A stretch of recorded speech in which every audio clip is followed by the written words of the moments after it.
संसद सत्र में अब लोकसभा स्पीकर के लिए संग्राम छिड़ गया है। स्पीकर पद को लेकर सत्ता पक्ष और विपक्ष में आम सहमति नहीं बन पाई।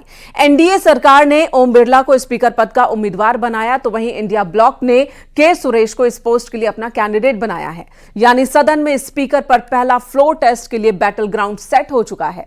इसी पर देखिए ये रिपोर्ट की किसकी क्या स्थिति है।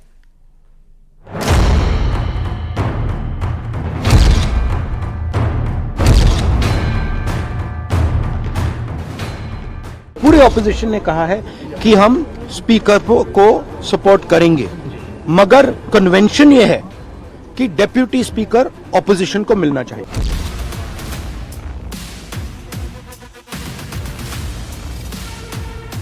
जो विपक्ष की मांग यही थी कि उपाध्यक्ष विपक्ष का हो। हमारी राय पार्टी की है, वो है कि उपाध्यक्ष विपक्ष का हो। लोकतंत्र के मंदिर का स्पीकर कौन होगा? किसके आदेश के बिना लोकसभा में पत्ता भी नहीं हिल सकेगा? इसका इंतजार एनडीए के साथ पूरे इंडिया गठबंधन को है, क्योंकि इस बार हर बार की तरह सर्वसम्मति से स्पीकर नहीं चुना गया है और चुनाव के जरिए इसका फैसला किया जाएगा। बताइए, आज दिन तक कभी भी लोकसभा के स्पीकर का चुनाव कंडीशनल होता है क्या? कंडीशन के साथ होता है क्या? डिप्टी स्पीकर तय करो तब हम स्पीकर में तुम्हारे को मदद करेंगे। और ये कौन कह रहे हैं? ये वो लोग कह रहे हैं जिन्होंने कांग्रेस की सरकार में तेलंगाना में स्पीकर भी अपना बनाया है और डिप्टी स्पीकर भी अपना बनाया है।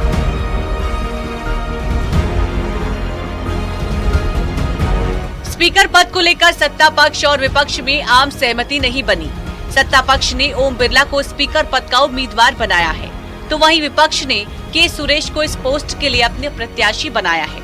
ओम बिरला बीजेपी के वरिष्ठ नेता हैं। के सुरेश केरल कांग्रेस के कार्यकारी अध्यक्ष रहे हैं। ओम बिरला 2019 में भी स्पीकर बने थे। के सुरेश 2012 से 14 तक केंद्रीय राज्य मंत्री रहे। ओम बिरला दूसरी बार स्पीकर बन सकते हैं। के सुरेश 1989 में पहली बार सांसद बने। स्पीकर पद के लिए दोनों उम्मीदवारों ने नामांकन दाखिल कर दिया है, यानी अब लोकसभा स्पीकर के लिए कल वोटिंग होनी है। पूरे ऑपोजिशन ने कहा है कि हम स्पीकर को सपोर्ट करेंगे, मगर कन्वेंशन ये है कि डेप्यूटी स्पीकर ऑपोजिशन को मिलना चाहिए। राजनाथ सिंह जी ने कल शाम कहा था कि वो खारगे जी को कॉल रिटर्न करेंगे। अभी तक राजनाथ सिंह जी ने खारगे जी का कॉल रिटर्न नहीं किया है। तो मोदी जी कह रहे हैं कंस्ट्रक्टिव कोऑपरेशन हो, और फिर हमारे नेता को इंसल्ट करा जा रहा है। यहाँ तक खड़गे जी का प्रश्न है, एक सीनियर लीडर हैं, मैं उनका सम्मान करता हूँ। कल से लेकर आज तक उनसे 3 बार हमारी बात हुई। यहाँ तक खड़गे जी का प्रश्न है, एक सीनियर लीडर हैं, मैं उनका सम्मान करता हूँ। कल से लेकर आज तक उनसे 3 बार हमारी बात हुई। दरअसल विपक्ष डिप्टी स्पीकर के पद की डिमांड कर रहा था और इसी के बाद ये तकरार भी शुरू हो गई। कांग्रेस का कहना है कि डिप्टी स्पीकर का पद विपक्ष को देने की परंपरा है।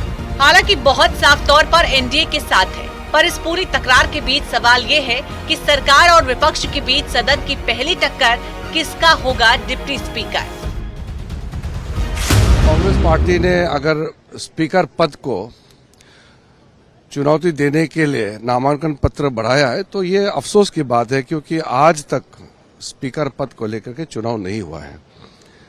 और जब बात किया, कांग्रेस के नेता आए थे और माननीय राजनाथ सिंह जी, माननीय गृह मंत्री अमित शाह जी और एनडीए के सारे लीडर्स, हम लोग सब थे वहाँ। कांग्रेस के नेता ने आकर के कंडीशन लगाया कि अब डिप्टी स्पीकर पोस्ट देने से तब हम स्पीकर को समर्थन करेंगे। इंडिया ब्लॉक ने भी स्पीकर पद के लिए अपना उम्मीदवार घोषित कर दिया है। नहीं, तो ये अच्छी बात है, क्योंकि इस बार विपक्ष बहुत मजबूत है, तो अगर अपना स्पीकर चुना है तो अच्छी बात है। यानी अब सारा खेल नंबर का है, क्योंकि जिस तरह लोकसभा चुनाव के परिणाम एनडीए के पक्ष में आए हैं, कुछ ऐसी ही तस्वीर लोकसभा स्पीकर के चुनाव की देखने वाली है। इसके बावजूद बिना लड़े विपक्ष पीछे हटने के मूड में नहीं है। मोदी के साथ 293 सांसदों का दम है, तो राहुल गांधी के साथ 233 सांसद हैं और अदर 16 सांसद फिलहाल किसी के साथ नहीं है। अब एनडीए और इंडिया गठबंधन की नजर उन 16 निर्दलीय सांसदों पर है जो एनडीए को 300 पार और विपक्षी गठबंधन को मुकाबले में बनाए रख सकते हैं, जो बेहद ही रोचक होने वाला है। Bureau report, news 18।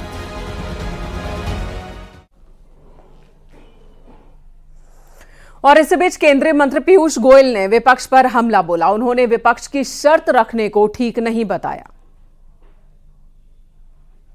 वैसे भी किसी सत्तारूढ़ पार्टी या विपक्ष का नहीं होता है, वो पूरे सदन का होता है। वैसे ही उपाध्यक्ष भी कोई पार्टी या दल का नहीं होता है, पूरे सदन का होता है। और इससे उसमें सदन की सहमति हो, ऐसे शर्तों के आधार पर कि किसी एक पर्टिकुलर व्यक्ति या पर्टिकुलर पक्ष का ही उपाध्यक्ष हो, वो लोकसभा की कोई परंपरा में नहीं बैठता। लोकतंत्र में कोई भी चीज का ऊपर तय करने का पहले बातचीत करना चाहिए, और हम लोग विश्वास करते थे और विश्वास कर रहे थे रूलिंग एस्टैब्लिशमेंट हम लोगों से बात करेगी, ऑपोजिशन का साथ कॉन्फिडेंस में लेके काम करेगी।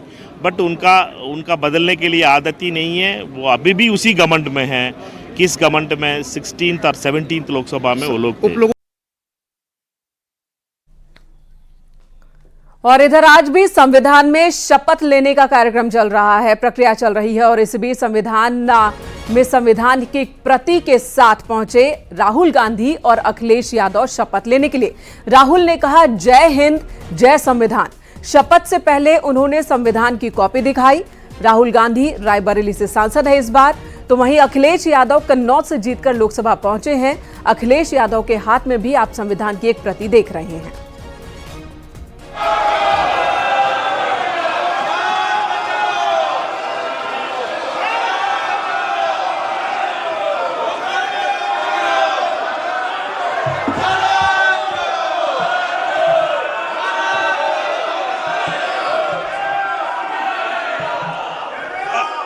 I, Rahul Gandhi, having been elected a member of the House of the People, do solemnly affirm that I will bear true faith and allegiance to the Constitution of India as by law established, that I will uphold the sovereignty and integrity of India, and that I will faithfully discharge the duty upon which I am about to enter.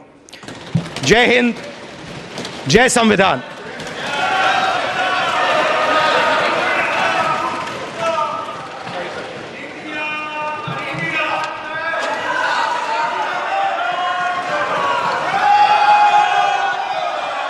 Akhilesh Yadav जो लोकसभा का सदस्य निर्वाचित हुआ हूं, ईश्वर की शपथ लेता हूं कि मैं विधि द्वारा स्थापित भारत के संविधान के प्रति सच्ची श्रद्धा और निष्ठा रखूंगा। मैं भारत की प्रभुता और अखंडता को अक्षुण्ण रखूंगा तथा जिस पद को मैं ग्रहण करने वाला हूं उसके कर्तव्यों का श्रद्धापूर्वक निर्वहन करूंगा।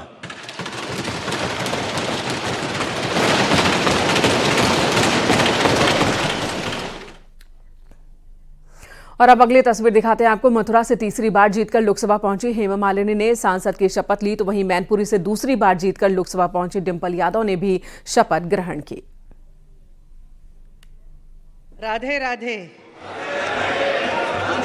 मैं हेमा मालिनी जो लोकसभा की सदस्य निर्वाचित हुई हूं, ईश्वर की शपथ लेती हूं कि मैं विधि द्वारा स्थापित भारत के संविधान के प्रति सच्ची श्रद्धा और निष्ठा रखूंगी। मैं भारत की प्रभुता और अखंडता अक्षुण्ण रखूंगी तथा जिस पद को मैं ग्रहण करने वाली हूं उसके कर्तव्यों का श्रद्धापूर्वक निर्वहन करूंगी। जय श्री कृष्णा, जय श्री राधा रमन जी, जय भारत माता की। जो लोकसभा की सदस्य निर्वाचित हुई हूँ, ईश्वर की शपथ लेती हूँ कि मैं विधि द्वारा स्थापित भारत के संविधान के प्रति सच्ची श्रद्धा और निष्ठा रखूंगी। मैं भारत की प्रभुता और अखंडता अक्षुण्ण रखूंगी तथा जिस पद को मैं ग्रहण करने वाली हूँ उसके कर्तव्यों का श्रद्धापूर्वक निर्वहन करूंगी। जय हिंद, जय संविधान, जय भीम, जय समाजवाद।